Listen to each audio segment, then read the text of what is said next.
A melhor coisa que pode acontecer na vida de um ser humano é se casar. É a melhor coisa. Você constituir família, ter filhos, construir uma história, isso é maravilhoso. Eu sei que nós já oramos bastante, mas eu queria convidar vocês a fecharem os olhos só mais uma vez. Feche os seus olhos. Vai sair entronizar o Espírito Santo nesse lugar. Se tem uma coisa que eu tenho aprendido é que a adoração não precisa acabar quando a palavra começa. Não são dois momentos diferentes, é um momento só.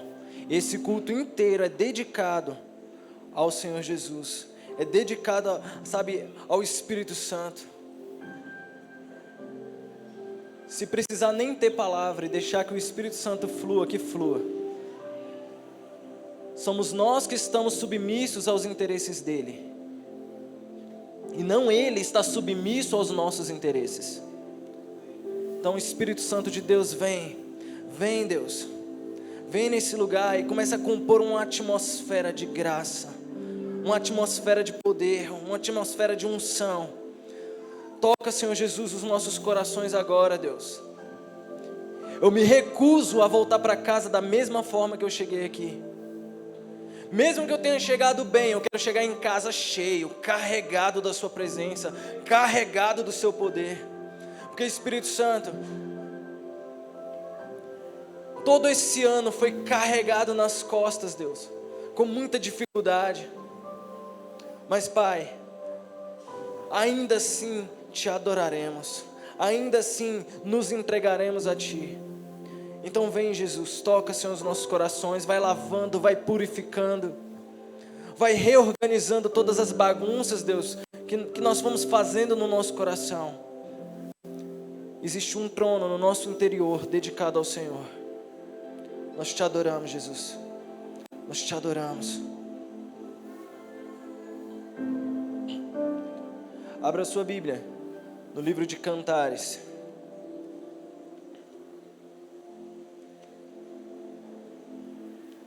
Livro de Cantares, logo no capítulo 1 mesmo, a partir do versículo 10.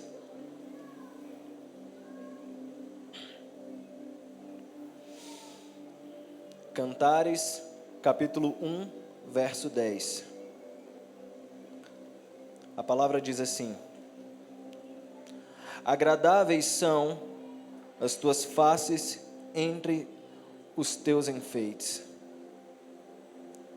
o teu pescoço com os colares, enfeites de ouro te faremos, com pregos de prata. Enquanto o rei está sentado à sua mesa, dá ao meu nardo o seu cheiro. O meu amado é para mim um ramalhete de mirra, morará entre os meus seios, como um cacho de Chipre nas vinhas de Engedi, é para mim o meu amado.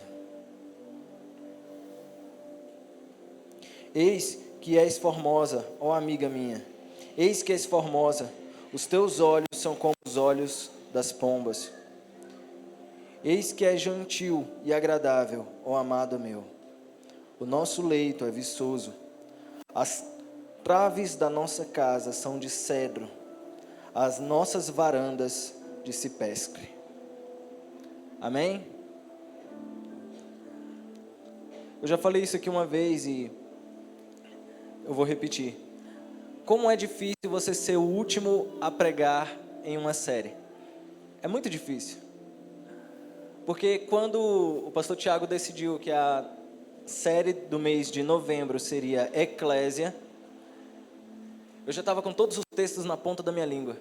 Fui eu que pedi para ele para ministrar. Eu falei, não, arruma uma vaga para mim, se vira, porque eu quero pregar nessa série. Não importa o dia. E se você não achar esse espaço, eu vou cavar um. E na segunda-feira eu venho aqui pregar isso. Porque eu sou fominha, eu sou muito fominha. E esse é um dos temas que eu mais amo. Mas aí veio o pastor Tiago e pregou logo no primeiro dia tudo aquilo que eu ia falar. Aí depois veio o Di e fez a mesma coisa. Até o Eric Brendo, né? Acabou fazendo a mesma coisa. Não, mas eu não acho isso ruim, eu acho isso fantástico, porque Deus, ele traz a mesma revelação para pessoas tão diferentes, de formas tão diferentes. Isso é tão incrível. Não tem como você ser original no reino de Deus, porque a gente não cria palavras. A gente recebe essas palavras do mesmo Deus. Então não é uma questão de criatividade, é uma questão de conectividade. Se você está conectado, se o seu coração está conectado no céu, não vai ser muito difícil encontrar pessoas que se pareçam com você, que pensem da mesma forma que você, que compartilhem das suas visões. Na verdade, talvez esse seja o significado mais profundo do que é ser igreja. Pessoas que congregam juntas, que pensam juntas, que têm propósitos, valores, destinos muito parecidos. E na verdade, o que se celebra na noite de domingo é somente essa união tão poderosa que é provocada, promovida pelo Espírito Santo. Você se sente parte do que está acontecendo aqui? Sério, responde, você se sente parte do que está acontecendo aqui? Você consegue sonhar na mesma intensidade que o pastor Tiago, por exemplo, a abertura da CIA Gama? Eu não ouvi nenhum amém. Você consegue sonhar na mesma intensidade do que é realmente abrir a igreja em uma cidade? Você consegue realmente imaginar qual é o calor que está no nosso coração a saber que existem missionários vindo de todos os países do mundo para cá? Sabe, a gente precisa se sentir participante da coisa. Você não é convidado para ser um espectador de um culto fantástico. Você não é chamado para assistir o culto, você é chamado para participar dele, para fazer ele. Para fazer esse culto realmente chegar ao coração de Deus, juntos. E caso você não esteja se sentindo inserido, parte, é hora de resolver isso hoje. Porque eu sei que sozinho ninguém chega a lugar nenhum. Talvez a primeira debilidade identificada da humanidade foi a solidão. Porque viu Deus que Adão estava só e falou, não é bom que ele esteja só. Isso em um universo de perfeição. Presta atenção. Deus tinha criado o mundo. Ele criou o homem para governar esse mundo. Ele contemplou e todas as vezes que Deus terminava alguma coisa, ele falava, e viu Deus que isso era bom. Ele terminava ali de criar o firmamento e viu Deus que isso era bom. Ele terminava de reter o mar e aparecer a porção seca e viu Deus que era bom.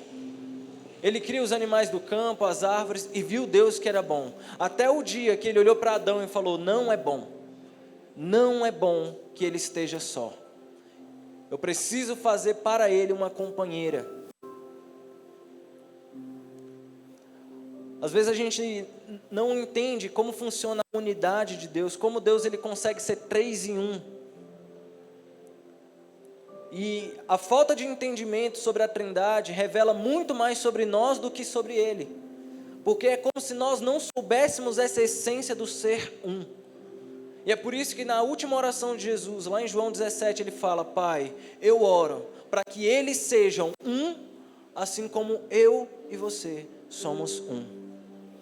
E é exatamente quando a nossa unidade atinge esse nível espiritual e existencial, que nós realmente representamos o que quer dizer igreja. Uma família, é o que eu vejo ali, ó. Sim, somos uma igreja. Welcome home, bem-vindo à sua casa. Nós somos uma família. O problema é que quando a gente professa que somos uma família, mas não nos comportamos como uma família, nós estamos frustrando a expectativa de um mundo que está viúvo e órfão. Nós frustramos as expectativas de um mundo que está viúvo e órfão, que está carente de um pai. E é nessa hora que o nosso coração deve começar a queimar, para tentar incluir essas pessoas nesse sentimento de família e fazer isso aqui acontecer de forma real, não subjetiva. Porque existem milhares, todo tipo de relação, mas nenhum elo é tão mais profundo do que uma família. Nenhum elo é tão profundo quanto o elo de uma família. E normalmente, as minhas ministrações têm um tom muito combativo, né? Muito raça de víboras. Eu costumo ser um cara do mal. Toda vez que eu prego para acabar, para ser mais duro. Mas hoje eu não quero fazer isso. Na verdade, eu não tenho prazer nenhum em ministrar dessa forma. Eu acho que o cúmulo da miséria moral e ministerial é a pessoa ter prazer na exortação, ter prazer no chicote, ter prazer na... Não, cara. Quando isso acontece, acontece porque é necessário, mas ninguém se sente satisfeito em corrigir. E hoje eu não quero corrigir ninguém. Hoje eu só quero realmente inspirar esse sentimento de amor, de união que pode existir, eu sei que já existe no nosso meio. Eu não quero ser o pregador da raiva. Todo vídeo meu eu estou gritando. Eu quero gerar aqui hoje uma atmosfera de amor mesmo. De compreensão, de amparo, de abraço. E é por isso que eu optei por falar sobre igreja a partir do livro de Cantares. Porque não faz muito sentido falar sobre igreja no livro de Cantares. Porque a igreja é um fenômeno espiritual que passou a existir somente com a vinda de Jesus. E é tratado por todos os profetas do Antigo Testamento como um mistério. O mistério de Deus. Aquilo que nenhum olho viu, ouvido não ouviu, não entrou no coração de ninguém, mas que nos foi revelado por meio de Jesus. A igreja, ela é um tesouro escondido pelo próprio Deus, e que ninguém esperava. Nenhum estudioso da Bíblia, do Antigo Testamento, nenhum fariseu esperava esse fenômeno igreja surgir. Até então, toda a Bíblia, até o livro de Mateus, é meio que tratada como um relacionamento entre Deus e Israel. Mas aí vem Jesus e relembra uma das promessas que foi feita a Abraão, dizendo que a partir dele, todas as famílias da terra seriam benditas.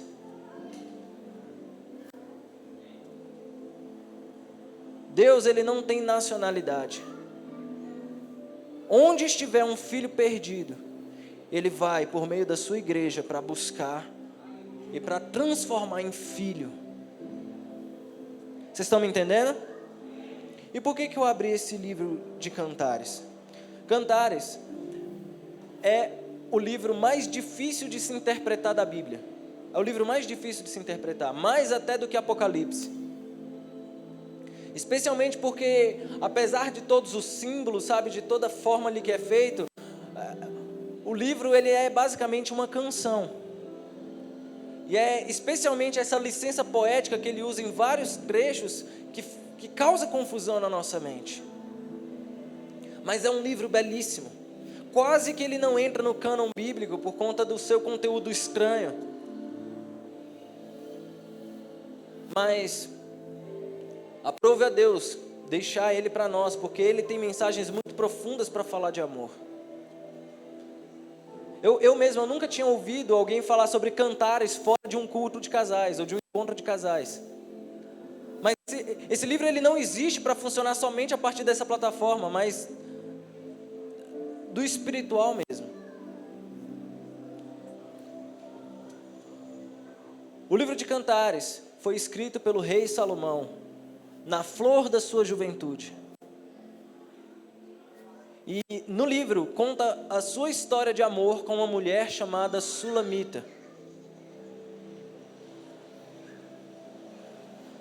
O nome Sulamita que aparece no livro pode ter duas origens. Provavelmente porque ela tenha vindo de uma província chamada Suneme, por isso o nome Sulamita ou Sulamita. Mas existe uma outra interpretação que talvez eu seja mais simpático, que fala que Sulamita recebeu esse nome por ser um diminutivo feminino da palavra Salomão. Então, tinha Salomão e a sua Sulamita, como se ela fosse preciosa para ele, como se ela fosse, sabe, propriedade exclusiva dele. Isso era muito comum. E eu acho isso incrível, porque existem algumas linhas de interpretação do livro, né? E essas linhas fazem a gente entender que esse relacionamento simboliza o que Jesus tem com a sua igreja. Amém? Vocês estão me ouvindo? Vocês estão tão calados hoje? Vamos lá. Existem 3 linhas de interpretação do livro de Cantares. A primeira linha é a linha judaica, que entende que o livro simboliza a relação que Deus tem com Israel. A segunda linha é uma linha de interpretação cristã, que entende o significado do livro como o relacionamento de Jesus e a sua igreja. E existe uma terceira linha de interpretação, que é uma linha secular, que trata o livro como se fosse somente um livro sexual. É como se eles fossem extremamente literais, até ao ponto de forçar uma interpretação para coisas que não significam necessariamente assuntos sexuais. E de verdade, eu desafio qualquer um dessa igreja a ler o livro com cuidado. Esse é um livro que não fala de coisas eróticas, não é um livro erótico. É um livro que fala sobre pureza. É o livro mais profundo da palavra para se falar sobre pureza. E é por isso que eu realmente acho difícil interpretá-lo. Porque ele foi escrito como canção, muitos anos depois de todos os fatos que pode se abstrair do texto terem acontecido. É como se de alguma forma eles percebessem que precisava registrar esse livro. Então ele foi registrado a partir desses textos. Em tese, o resumo do livro, o consenso geral a respeito da interpretação do livro, diz o seguinte: que Salomão era o rei de Israel. Em determinado dia, ele estava passando com a sua comitiva, e tropeçando na comitiva aparece Sunamita. E quando ela percebe que ela está no lugar errado, na hora errada, ela foge daquele lugar, mas já foi tarde demais, porque a palavra fala que ela capturou o coração de Salomão com apenas um dos seus olhares. Não era para ela estar ali, mas quando ela encontra com ele, ele se apaixona por ela, mas é óbvio que ela não imaginaria que ele havia se apaixonado por ela. Ela foge dali. Então, o rei Salomão, na sua grande sabedoria, entende que ele não teria como se aproximar dela vestido como um rei. Então ele vai, se veste como um homem comum e vai ao encontro de Sulamita. E como um homem comum, ele faz ela se apaixonar por ele. E eles têm uma linda história de amor. Só que ele não pode ficar naquela forma de homem comum para sempre. E ele precisa voltar ao palácio, então ele volta. E quando ele volta, ela fica morrendo de saudades dele. Até o momento que ele também, com saudade dela, volta, vai em direção a ela, mas ele já não volta mais como um homem comum. Ele volta como o rei de Israel. Voltando como o rei de Israel, ele se casa e leva ela para o palácio. Eu acho que alguém aqui já fez o link dessa história. É por isso que essa história simboliza a relação de Jesus com a igreja. Porque Jesus foi esse rei que veio do seu palácio, se vestiu de homem comum e apaixonou a sua noiva por ele. Mas então ele volta, ele vai ao céu e surge esse momento de saudade no nosso coração, a ponto de clamar para que ele venha, até que ele vem, mas ele já não vai vir mais como um homem comum, ele vai vir como o rei, ele regerá as nações diante dele. Então, nós viveremos as bodas do Cordeiro, lá no céu. Esse é o resumo clássico do livro. É claro que precisa ser muito mais profundo, é claro que precisa entrar muito mais, mas era exatamente nesse ponto que eu queria chegar com você. Como esse livro narra, de forma poética, o amor que Jesus tem para com a sua noiva. Como é belo. O texto que nós lemos começa dizendo assim: Ai, meu Deus. Agradáveis são as suas faces, agradável é o seu rosto, entre os teus enfeites, o teu pescoço com os colares. Por que uma mulher usa enfeites? Por que uma mulher usa um brinco, usa alguma maquiagem, algum adereço no cabelo? Para quê? Normalmente as mulheres fazem uso desse artifício para ficarem mais bonitas, para ficarem mais agradáveis. Tem algumas que, se não tiver isso, não tem jeito. Mas o que Salomão estava dizendo para ela, falou: olha, apesar de todos os seus enfeites, é o seu rosto que é bonito para mim. Você não precisa se enfeitar dessa forma, porque a beleza que eu encontrei na sua pessoa está no seu rosto, não está naquilo que você usa. E especialmente fazendo essa mulher simbolizar a igreja, ele estava falando que não são os nossos adereços que nos tornam bonitos diante de Deus. Não é o fundo preto, não é o instrumental, não são as luzes, sabe, não é nada disso. O que faz uma igreja ser agradável aos olhos do Criador? O que faz mesmo uma igreja ser realmente aprazível diante dele? Não tem a ver com aquilo que nos enfeita, tem a ver com aquilo que nós somos. Tem a ver com aquilo que realmente está na nossa expressão. Qual é a expressão da igreja agradável aos olhos do Senhor? Qual é a expressão que atrai a Jesus? Sabe, a relação deles é tão apaixonada.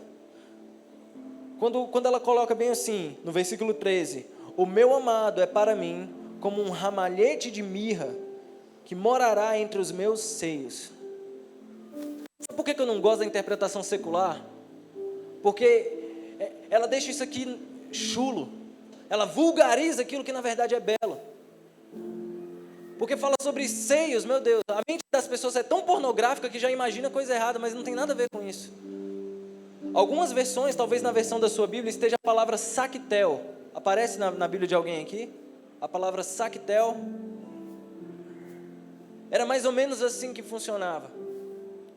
Eles pegavam um saquinho e colocavam ervas e colocavam mirra. E eles amassavam essas ervas, amarravam um saquinho e colocavam no pescoço como um colar. E dessa forma, ela ficava perfumada por onde passasse. É por isso que ela fala assim: olha, o meu amado é para mim como um sactel de mirra, que fica na região dos meus seios, porque aqui fica o perfume do amado. Como eu vejo um esforço meio diabólico para corromper a natureza daquilo que na verdade é belo, aquilo que na verdade é puro. O mundo hoje, ele exporta essa visão extremamente pornográfica de tudo. Como é você viver em impureza em um mundo tão pornográfico como o nosso?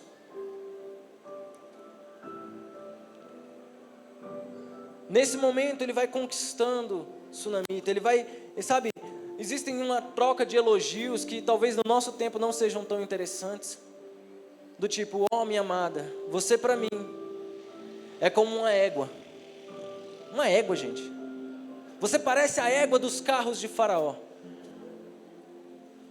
Os seus olhos são como uma pomba. Os seus seios é como duas cabras. Meu Deus. É claro que ela devia estar muito apaixonada por ele. Porque eu acho que nem há 4.000 anos atrás isso fazia sentido. Mas existe uma troca tão grande ali de elogios entre os dois.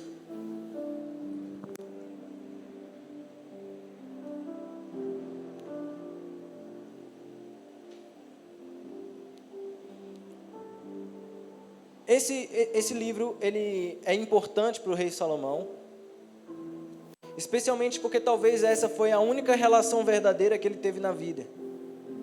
Se você abrir a sua Bíblia agora em 1 Reis, capítulo 11, você vai ver aquele texto que fala assim: Salomão teve 700 esposas, 300 concubinas e não sei quantas virgens mais atrás dele. E ele fez isso dessa forma porque era necessário para ele fechar diversos acordos políticos e comerciais para que Israel se mantesse como um reino sólido. Salomão é filho de quem, gente? Filho de Davi. O que Davi mais passou na vida foi luta. Lutou contra os filisteus, lutou contra outros povos, e muita briga, muito sangue. Ele nem conseguiu realizar o sonho da vida dele, que era construir um templo ao Senhor, porque ele já tinha matado muitas pessoas e a mão dele tinha muito sangue. E Salomão tinha conhecimento disso, e ele tinha herdado do pai todas as brigas que Israel tinha.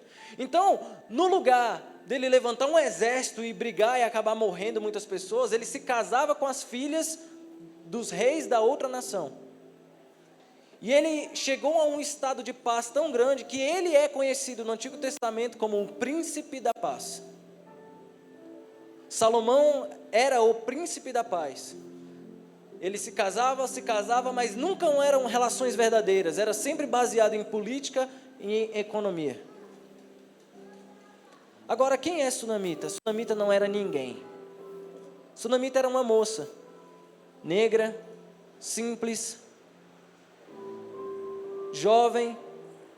E quando ele se apaixonou por ela, ele não se apaixonou pelo que ela poderia oferecer para ele. Ele se apaixonou pela beleza dela, pela pureza que ela carregava, que ela representava. É por isso que ele chama o livro de Cânticos dos Cânticos. É uma expressão que pertence ao superlativo, né? É um tipo, uma espécie de comparação. E é muito comum na Bíblia. Você vai ver a expressão Rei dos Reis, Senhor dos Senhores, Santos dos Santos, Cântico dos Cânticos.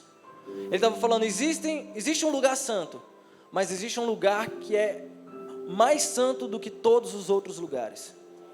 Existem os reis, mas existe um rei que é o rei de todos os reis. Existe um Senhor, mas existe um Senhor que é acima de todos os senhores. Ele estava tratando essa poesia de uma forma sagrada. O tabernáculo de Moisés tinha 3 fases, né? O átrio, o lugar santo e o lugar santíssimo, conhecido como os Santos dos Santos. Quando ele fala assim, eu vou escrever um livro e vou dar o nome desse livro de Cântico dos Cânticos, eu estou comparando com o templo de Deus, porque o nível mais profundo de intimidade que um homem pode ter com Deus é profundamente denso em amor. É denso em amor. A prova maior disso é que as pessoas chegavam no Santo dos Santos e não morriam. E elas deveriam morrer, porque lá elas estavam diante do próprio Deus. E o que não te deixa morrer diante de Deus é o profundo amor que Ele sente por você. É o profundo amor que Ele sente por você.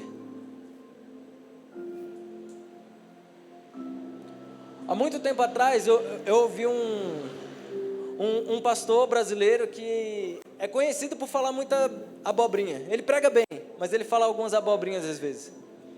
E ele estava falando que o sumo sacerdote, quando ele ia entrar no Santos dos Santos, eles amarravam uma cordinha para caso aconteça dele morrer lá no Santo dos Santos, as pessoas iam lá e puxavam o corpo dele, para não ter que entrar para remover o corpo. Eu nunca encontrei isso na Bíblia direito. E na verdade nunca ninguém morreu dessa forma. Não existe ninguém que tenha morrido na Bíblia no Santo dos Santos. Ninguém. Nadab e Abiú morreram porque acenderam fogo estranho no altar, mas eles não entraram no Santo dos Santos.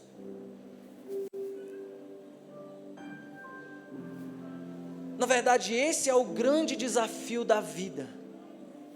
É você pegar e ir em direção ao encontro de Deus sem temer a morte, especialmente porque você o ama, sem ter medo da morte. Sabe o que me chama a atenção? É porque tem um salmo muito especial do rei Davi, que fala assim: eu fui jovem, fui velho, mas eu nunca vi um justo mendigar o pão. Conhece esse texto? Mas ele mendigou o pão. Ele foi uma pessoa que mendigou o pão, porque teve uma vez que ele estava fugindo de Saul, e ele levou os seus homens para com ele, e eles não tinham se provido de armas nem de alimentos. Então eles passam no templo e falam com o sumo sacerdote: desculpa, você tem um pedaço de pão, ou você tem espadas, armas? Aí eles: Não, aqui é uma igreja, respeita. Aqui é um templo.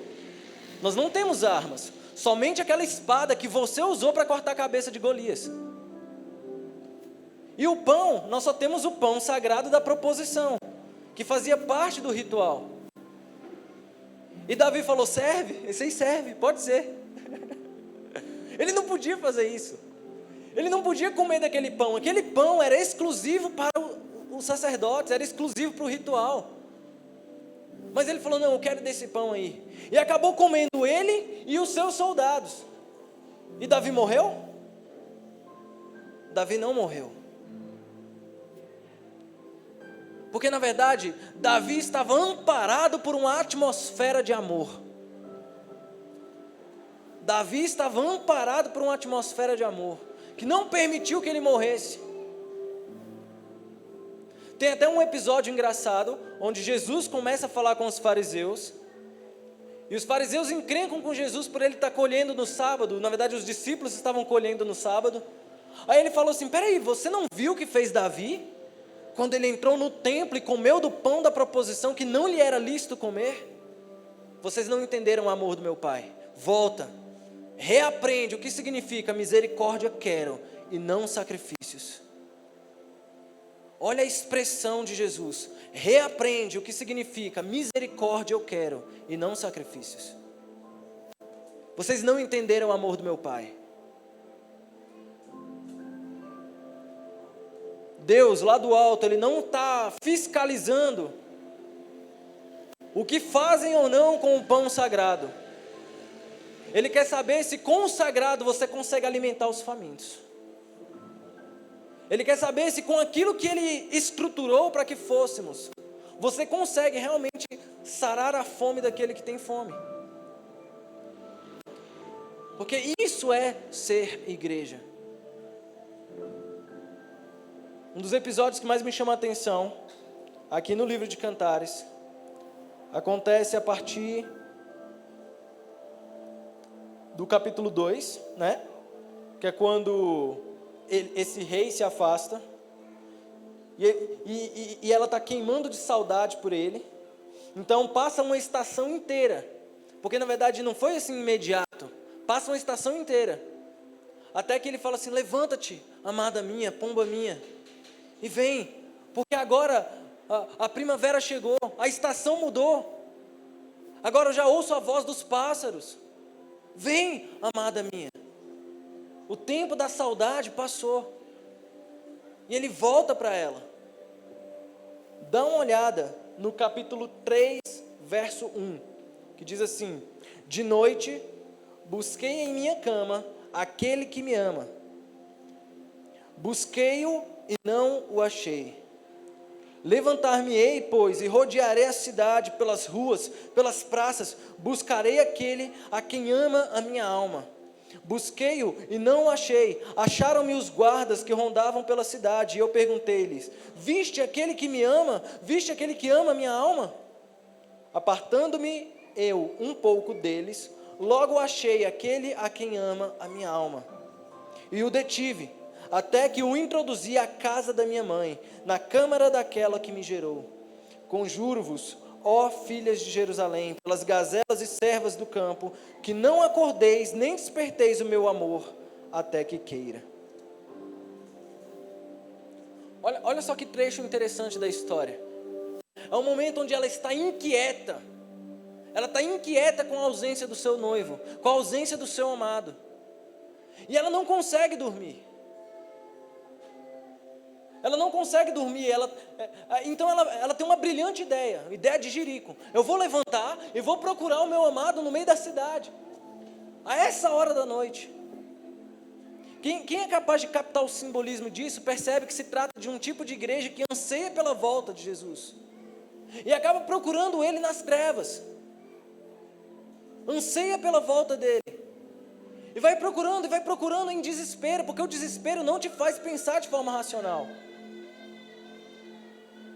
Até que ela chega em quem?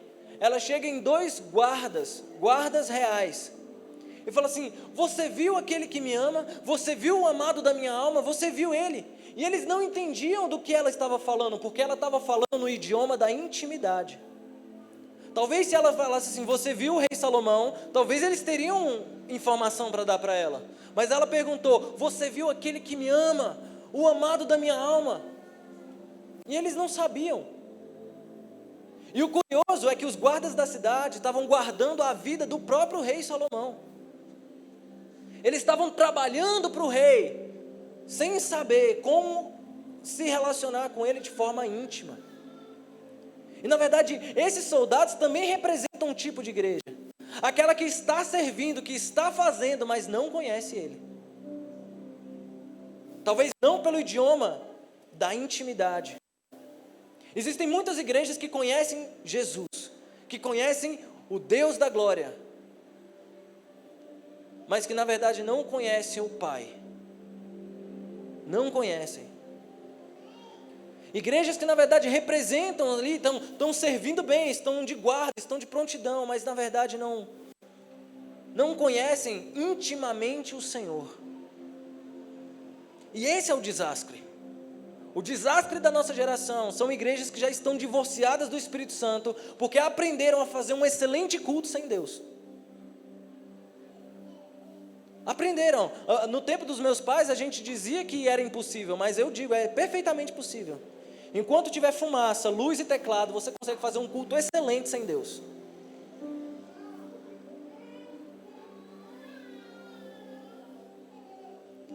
Quando ela o encontra, é nesse ponto da história que ela o encontra como rei, não mais como um homem comum. É nesse ponto da história que ela olha para ele e percebe que existe uma coroa na cabeça dele.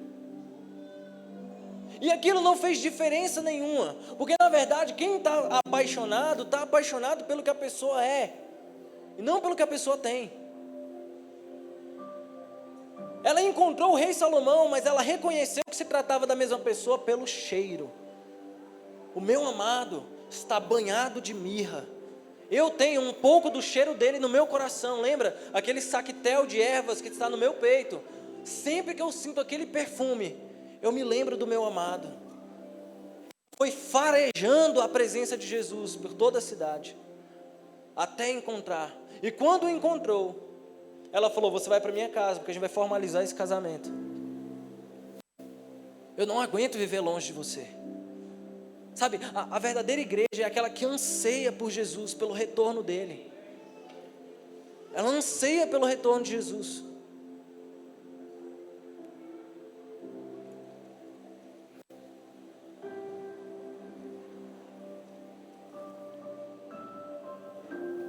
Sabe, no capítulo 2, no verso 14, eu destaquei um versículo que diz assim: pomba minha, que andas pelas fendas das penhas, no oculto das ladeiras, mostra-me a tua face, faze-me ouvir a tua voz, porque a tua voz é doce e o seu rosto é aprazível.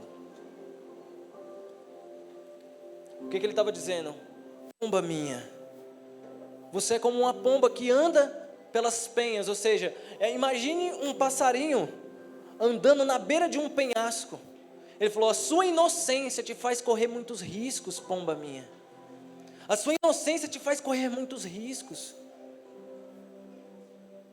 Deixa eu ver o seu rosto. Por que você está se escondendo na parede?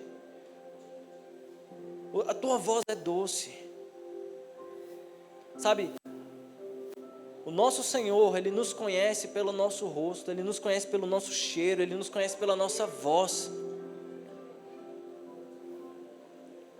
Eu sempre achei muito curioso o Salmo 51, que foi aquele salmo que Davi fez logo depois de ter pecado. Ele fala assim: você não quer sacrifício de animais, Deus, porque se você quisesse sacrifício de animais, eu te daria. Só o que eu tenho é animal, mas não é isso que você se agrada. Você se agrada de um coração quebrantado e contrito, o qual não desprezará, ó Deus. Você sabe o que esse versículo está dizendo?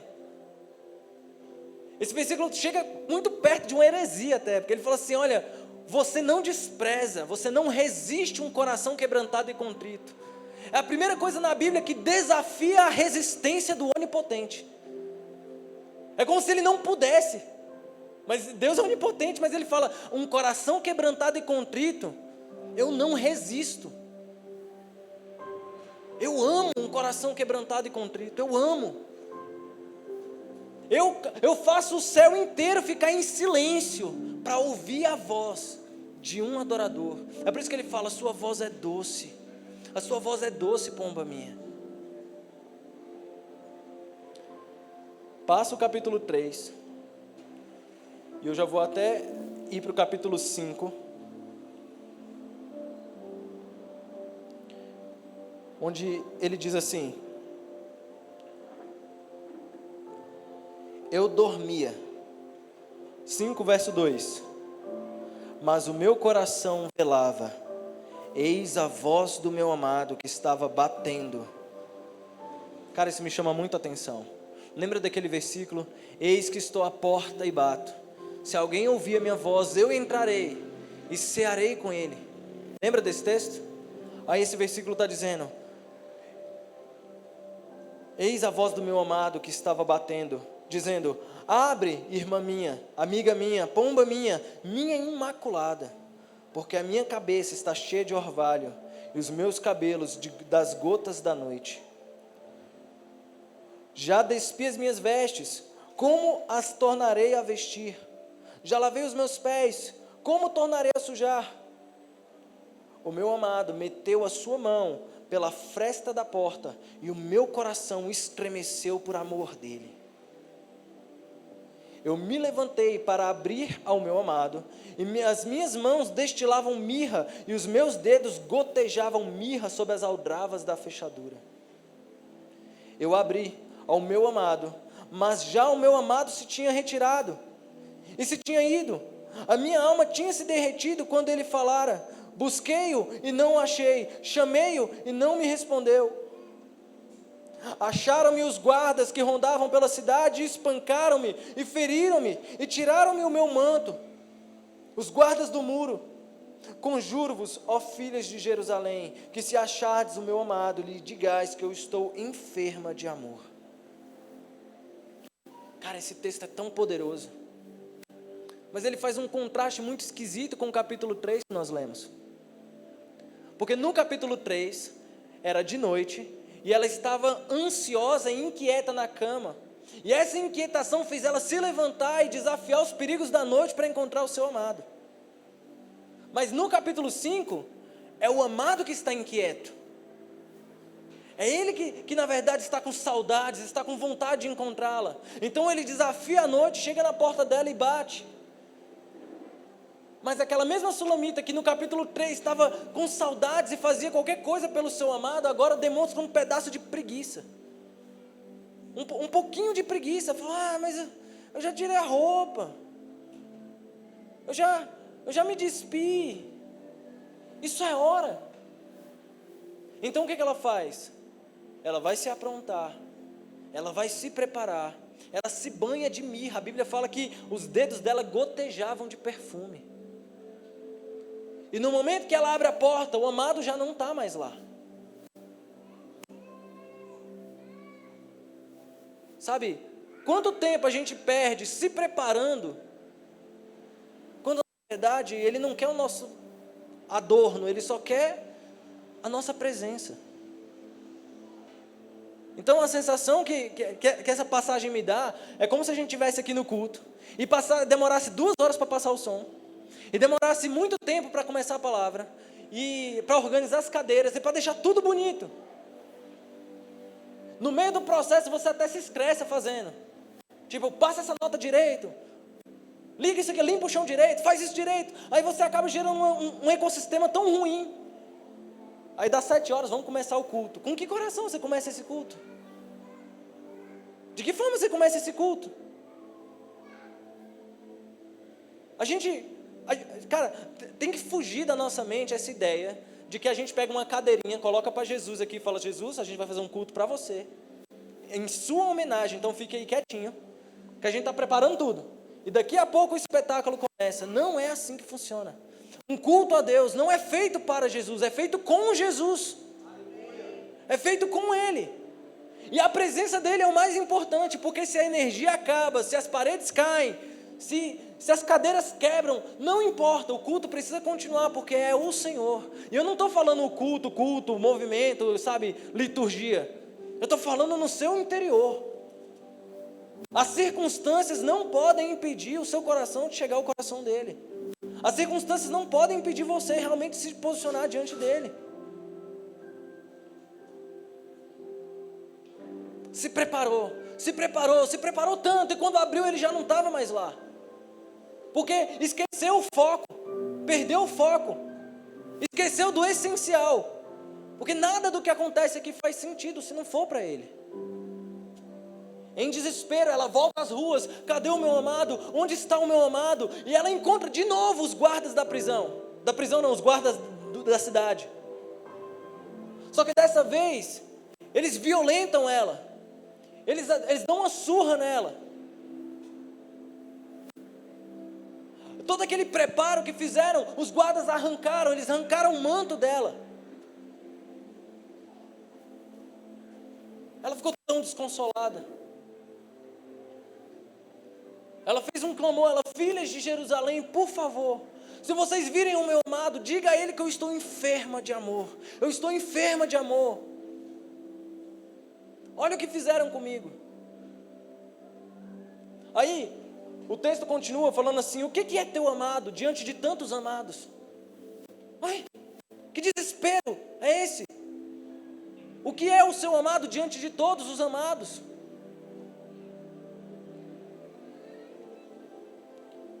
Então ela diz: o meu amado é cândido e rubicundo. Ele traz a bandeira entre 10.000.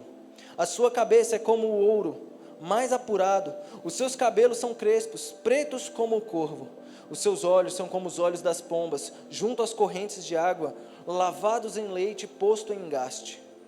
As suas faces são como um canteiro de bálsamo, como colinas de ervas aromáticas. Os seus lábios são como os lírios que gotejam mirra.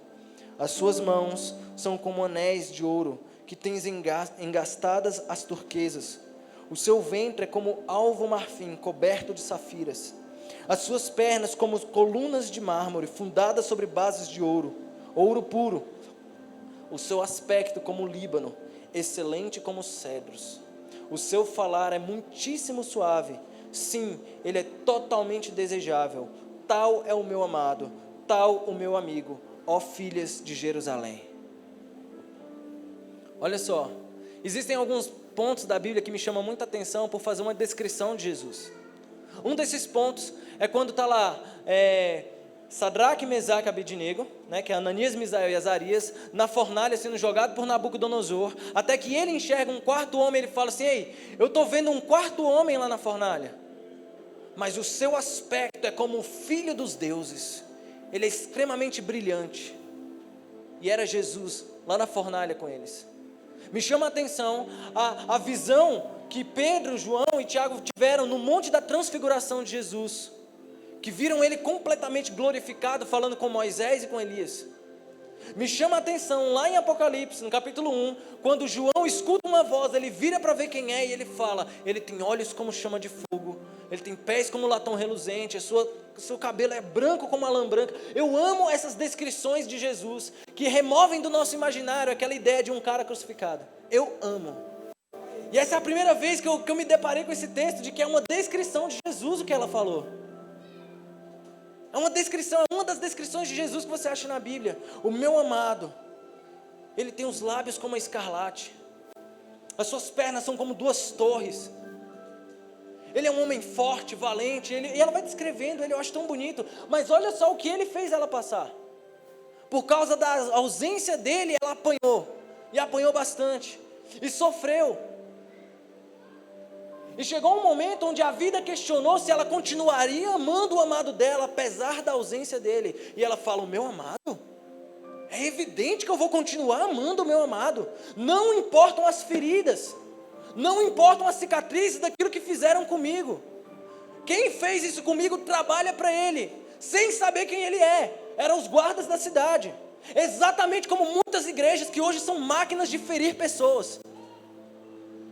máquinas de ferir pessoas. Existem pessoas incríveis que no amor, no primeiro amor, deram tanto de si para a igreja, para o reino de Deus. Dizimaram, ofertaram, vieram, passaram madrugadas, foram para vigílias.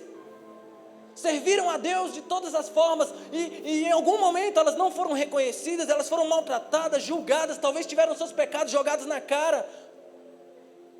De uma igreja que não sabe se portar com amor, porque não se relaciona com o Deus do amor. E vai ferindo pessoas. O que eu mais conheço nesse mundo afora é gente desviada, que você chega e fala de Jesus para a pessoa, ela brilha os olhos de saudade, mas ela fala, não, igreja não dá mais para mim. Eu gosto de Jesus, mas é o fã-clube que estraga. Eu gosto, mas eu não tenho mais coragem.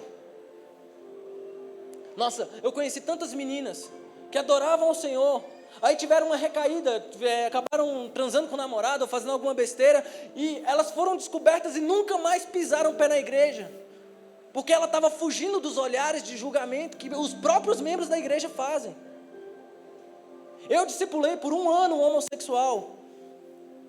Enquanto ele estava indo para a igreja, ninguém tirava os olhos dele, porque ele tinha alguns trejeitos, algumas coisas, e em vez de amar, ridicularizavam. Ele não teve força para continuar, hoje está desviado. É muito difícil, porque Deus perdoa, mas a igreja nem sempre. E é nesse ponto da vida que a história questiona, o que é o seu amado diante de tantos amores? Sabe o que ela respondeu? Meu amado é o mais belo entre milhares de milhares. O meu amado é o mais belo entre milhares de milhares. O meu amado. Vai cantando. O mais belo entre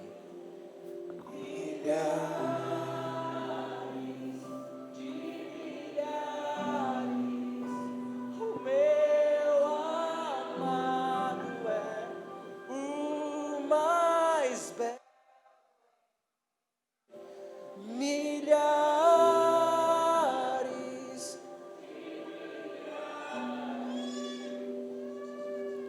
Sabe, quando a nossa resposta é essa, apesar das feridas, apesar dos traumas, apesar de tudo, você realmente desenvolve ou compreende um coração sofredor, semelhante ao coração de Jesus, que não se importou em ser crucificado, mesmo do alto da cruz ele dizia, Pai, perdoa eles, Senhor, porque eles não sabem o que fazem. Jesus estava dizendo que a falta de amor é uma questão de ignorância. Eles não sabem, perdoa, Pai, perdoe eles.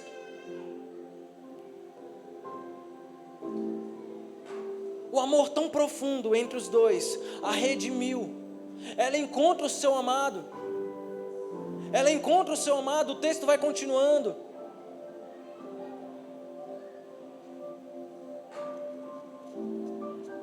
Sumita errou. Lá no capítulo 3 ela estava toda ansiosa para encontrá-lo. No capítulo 5 ela já não estava mais com a mesma força. E muitas vezes no nosso desenvolvimento, no desenvolvimento da nossa fé, a gente está da mesma forma. Talvez no nosso primeiro amor a gente foi bem. Sabe, tem pessoas que no primeiro amor faziam loucuras para Jesus. Mas é exatamente esse desgaste de estar com Ele, sabe, de lidar com as trevas. É sempre de noite, nas 2 vezes que aconteceu. Esse desgaste de lidar com as trevas vai deixando a gente cansado. E quando Ele quer se encontrar com a gente fala assim, oh Jesus, agora não. Acabei de vir de uma vigília lá no Valparaíso. Acabei de vir de um lugar tão longe. Eu acabei de fazer uma agenda. Eu acabei de pregar. Não, Jesus, eu já tirei a roupa. Eu já estou na minha cama. E mesmo quando a sua resposta é positiva, é aquela resposta preguiçosa. Tá bom. Pega minha Bíblia, abre lá em qualquer texto, ora. Cara, não é isso. O amado foi embora porque ela não estava com o coração no que estava fazendo. Ela estava coberta de mirra, mas vazia de vontade. Como muitas igrejas, cobertas de mirra, vazias de vontade, porque o amor já não é mais igual.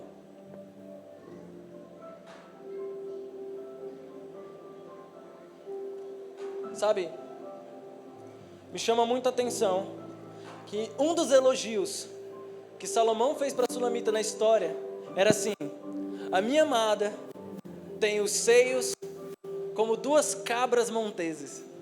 Oh, texto esquisito. Os seios da minha amada são como duas cabras, fartos, grandes. Aí lá no capítulo 8, lá no final, você vê a família dela falando dela, os irmãos dela falando dela. E ele fala assim: nós temos uma irmã pequena que nem peito tem. Eu achei isso tão engraçado, porque o amado tinha uma visão sobre ela, mas não era uma visão tão real do ponto de vista da família. É engraçado. O amado via ela com os olhos do amor, porque na verdade quando Deus olha para você de lá do alto, Ele não está olhando as suas imperfeições, Ele está olhando você, está reencontrando beleza na sua pessoa. Não se trata daquilo que você tem ou não tem, daquilo que você faz ou não faz, do talento que você exerce ou não. Se trata do seu verdadeiro amor. Porque quando as lentes da sua adoração é o amor, você vê Deus de uma forma totalmente diferente. É por isso que ele fala assim: se os teus olhos forem bons, todo o seu corpo será luminoso. Todo o seu corpo. Sabe, eu tenho um sonho. Eu tenho um sonho como igreja. Eu dediquei a minha vida a ver esse Brasil rendido aos pés de Jesus. E eu sei que eu não estou fazendo tudo que eu poderia estar fazendo. Eu sei que eu queria estar realmente muito mais ligado a essa veia de avivamento que muitas vezes emana daqui mesmo. Mas eu tenho certeza de uma coisa: que eu o amo com todas as minhas forças, com todo o meu entendimento, com toda a minha alma. E as minhas incapacidades não vão me impedir de ver esse Brasil rendido aos pés de Jesus. Eu quero mesmo que a Cia Church seja conhecida por tudo, mas que não falte ser conhecida pelo seu amor, pela intensidade do seu amor. A próxima vez que as pessoas ouvirem falar da Cia lá fora, vão falar assim: a Cia é aquela igreja do fundo preto? Não, a Cia, aquela que transborda amor pelas ruas de Santa Maria. Eu quero que nós sejamos conhecidos por esses valores, por esses atributos, porque é assim que Ele nos vê. E só me importa ser conhecido por Ele. Eu queria que você ficasse de pé agora e refletisse na mensagem que Jesus deixou para a igreja de Éfeso. Eu sei as suas obras, eu sei. Eu conheço as suas obras. Eu reconheço que você coloca à prova aqueles que se dizem ser apóstolos e não são, eu sei. Eu só tenho, porém, contra ti uma coisa: que abandonaste o seu primeiro amor. Quando você abandona o seu primeiro amor, você comete o mesmo erro que Sulamita cometeu no capítulo 3. Mas se o texto terminasse para aí, a gente já não teria esperança nenhuma. O texto continua: mas volta, arrepende-te, arrepende-te. Volta às primeiras obras. Eu te amo, pomba minha, amada minha. O inverno já passou, as flores estão brotando, os passarinhos cantam, eu já escuto a voz dos pássaros. Levanta-te, amada minha, e vem. E ela responde: vem, amado meu, saltando sobre os montes para me encontrar. Da mesma forma que uma corça anseia por águas, vem. E é por isso que lá em Apocalipse, no capítulo 22, a Bíblia diz assim: o Espírito e a noiva dizem vem. O Espírito e a noiva dizem vem, porque há um anseio mútuo. Ela sou do meu amado, mas o meu amado também é meu. É mútuo. Eu sou do meu amado e ele é meu.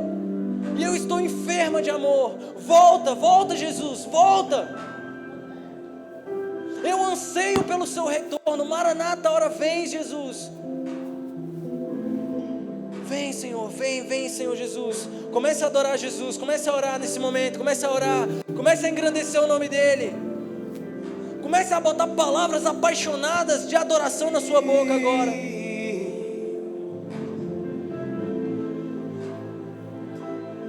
Meu amado, meu amado,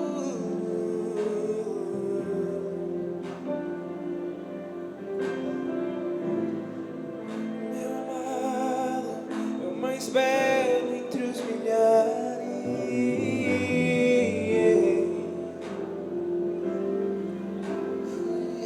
incomparável.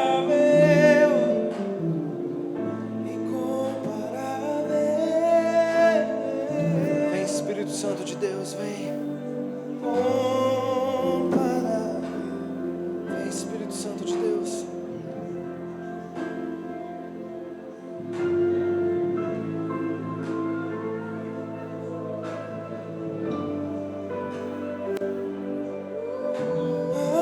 Amado é o mais belo entre milhares.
Incomparável é, não há outro como Ele, não, não, não, não.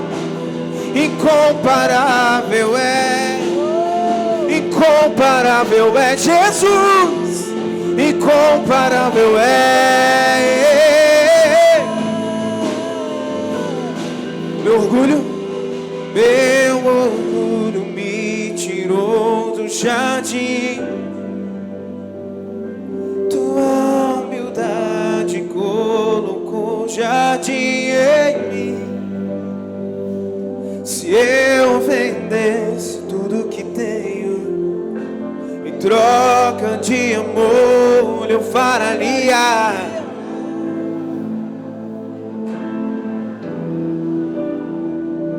Pois o amor não se compra e nem se merece. O amor se ganha, de graça o recebe. Eu quero conhecer Jesus. Eu quero conhecer Jesus. Eu quero conhecer Jesus. Eu quero conhecer Jesus. Eu quero conhecê-lo. Eu quero conhecê-lo. Eu quero conhecê-lo. Eu quero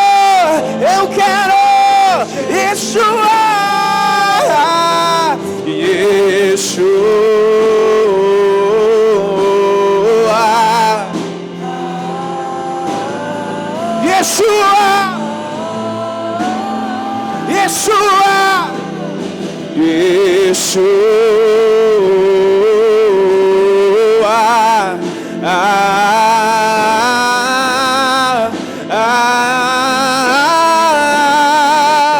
Meu amado é o mais belo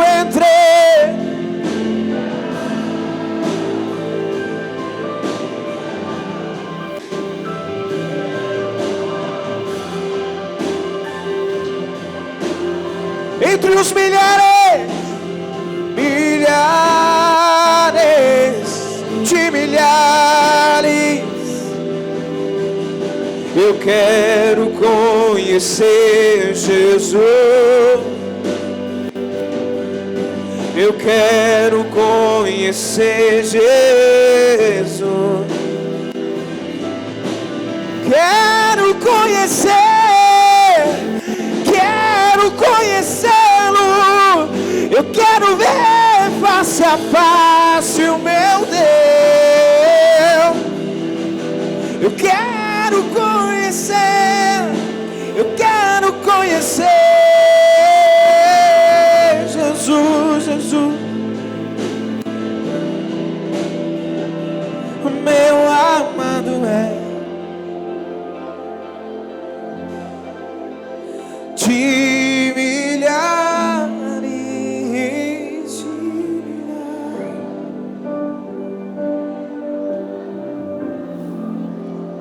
Isto diz o que é santo, o que é verdadeiro, o que tem a chave de Davi, que abre e ninguém fecha, e fecha e ninguém abre. Eu sei as tuas obras. Eis que diante de ti pus uma porta aberta, e ninguém pode fechar. Tendo pouca força, guardaste a minha palavra e não negaste o meu nome. Eis que eu farei aos da sinagoga de Satanás, aos que se dizem judeus e não são, mas mentem. Eis que eu farei que venham e adorem, prostrados aos teus pés, e saibam que eu te amo. Como guardaste a palavra da minha paciência, também eu te guardarei da hora da tentação que há de vir sobre todo mundo para tentar os habitantes da terra. Eis que eu venho sem demora. Eis que eu venho sem demora. Guarda o que tens, para que ninguém tome a sua coroa. Ao que vencer, eu o farei coluna no templo do meu Deus, e dele nunca sairá. Escreverei sobre ele o nome do meu Deus e o nome da cidade do meu Deus, a nova Jerusalém que desce do céu, e também do meu novo nome. Quem tem ouvidos, ouça o que o Espírito diz às igrejas. Deus, Ele conhece as nossas obras. Diante daquele que criou o céu, daquele que sustenta o universo com a palma das suas mãos, nada ficará impune. Ele sabe que existe uma sinagoga de Satanás. Ele sabe que existem pessoas que estão colocando o nome de igreja sem ser uma igreja, e que por conta dessas pessoas muitos estão padecendo e sendo feridos.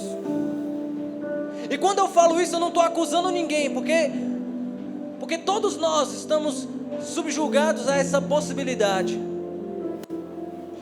Apenas eu estou dizendo que Jesus, Ele está falando que a melhor coisa que a gente pode fazer para essa terra, que a melhor coisa que a gente pode fazer para pessoas que estão sendo feridas em nome de Deus é clamar pelo retorno dele. E aqui nessa carta Jesus diz: eis que venho sem demora. Haverá um dia que ele virá e vai requerer das nossas mãos as nossas obras. Nós não seremos conhecidos como aquela igreja de Caim, onde Deus nos pergunta: onde está o seu irmão? E ele diz: por acaso eu sou o guardador do meu irmão? Eu estou dizendo para você, você é sim o guardador do seu irmão. Se você não guarda a vida do seu irmão, você é assassino dele. Se você faz fofoca do pecado dos outros, você é assassino desse irmão. Se você se escandaliza com o pecado de pessoas que não são tão fortes espirituais quanto você, você está assassinando os seus irmãos. Guarda os seus irmãos. Ele virá. Ele virá. Se nós quisermos de verdade plantar um avivamento sustentável no nosso país, nós precisaremos de igrejas sólidas, com uma espiritualidade sólida, firmada na palavra. Tudo aquilo que Deus não nos deixa crescer é por falta de preparo agora. O dia que nós formos realmente uma igreja que abraça, que ampara o perdido, essas paredes serão muito pequenas para conter a multidão que virá em torno de Jesus, que virá em nome de Jesus. Ele falou: eis que eu coloco diante de ti uma porta aberta. Eis que coloco diante de ti uma porta aberta. É por isso que a música fala: abram as portas, os filhos estão chegando. De porta fechada, os filhos ficam lá fora. Deixa Deus vir, deixa o reino dele vir. No dia que ele vier, ele fará justiça aos seus santos.